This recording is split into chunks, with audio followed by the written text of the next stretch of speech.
పెద్దపేట గ్రామం, మాడుగుల మండలం, అనకాపల్లి జిల్లాలో భీమలింగేశ్వర స్వామి వారు కొలువై ఉన్నారు. మాణిక్యామ సమేత భీమలింగేశ్వర స్వామి వారు 5000 సంవత్సరాల క్రిందట చోళుల టైంలో ఈ గుడిని నిర్మించారని పూర్వీకుల ద్వారా మాకు తెలిసిన విషయం. ఈ స్వామివారు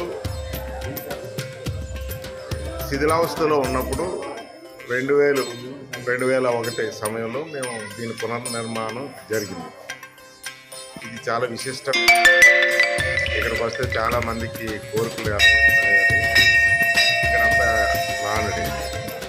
ఈ స్వామివారితో పాటు వీణా దక్షిణామూర్తి, మహిషాసుర మర్దని, పార్వతీ పరమేశ్వర్లు, శారదాదేవి, సప్తమాతృకులు, దక్షిణాయనమూర్తి, దత్తాత్రేయుల వారు, సూర్యులు, కాలభైరవుడు, చిత్రలేఖ సమేత కుబేర స్వామివారు, కుమారస్వామివారు, భీమలింగేశ్వర స్వామి పరివారంతో కొలువై ఉన్నారు. ప్రసాద్ గారి కమిటీ మెంబర్లు ఇక్కడ బాధ్యతగా వ్యవహరిస్తున్నారు. ఈ ఇంచుమించి ఈ గుడికి దగ్గర చేయడం జరిగింది.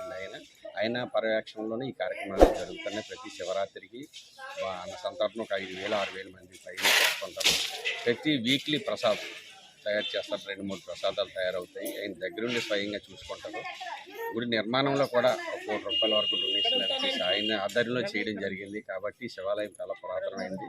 భక్తులు ఎవరైనా సరే వచ్చి ఈ తాగిని చూసి స్వయంగా పరిశీలించి మామలమ్మ తల్లిటి ఏరియాలో సరైన ప్రాంతంలో ఎక్కువ మంది రావడం జరుగుతుంది. ఇక్కడ శివాలయం చాలా పురాతనమైంది. కాబట్టి ప్రతి ఒక్కరు కూడా సందర్శించి ఈ యొక్క కార్యక్రమం చేస్తారు. 5000 సంవత్సరాల నుంచి పురాతనమైన రాజుల కాలం నుంచి వస్తూ ఉందండి శివాలయం అనేది. శివాలయం అనేది ఇంతకుముందు వణుగ వాళ్ళు లంక వాళ్ళ ఆధ్వర్యంలో ధర్మకర్తలైనటువంటి అందులో ఒకటి నేనండి. నా పేరు స్వామి అండి. అయితే ఈ శివాలయం అప్పుడు రాజుల కాలం నుంచి వస్తూ ఉండి ఇలాగా కింతల హరిబాబు గారు అలా గోపురం కట్టించి తర్వాత ఆ లంకల వాళ్ళ ఆధారం నుంచి అలా వచ్చి కొద్దిగా మన రాజుగారు అనేసి డెవలప్మెంట్ చేశారండి. ఈ గుడి గురించి పాత శాసనాలు గట్రా అన్నీ ఉన్నాయండి. కానీ డీకోడింగ్ చేసే వాళ్ళు ఎవరు లేక చాలామందికి తెలియక ఇబ్బంది పడుతూ అలా అవుతుందండి. ఈ శివాలయానికి దగ్గర నుంచి ఎక్కడి నుంచో చాలా భక్తులు వస్తున్నారండి. వైజాగ్ కావాలి, శ్రీకాకుళం ఎక్కడి నుంచి వస్తారండి. కాకపోతే మరి ఇప్పుడిప్పుడే కొద్దిగా డెవలప్ అవుతుందండి.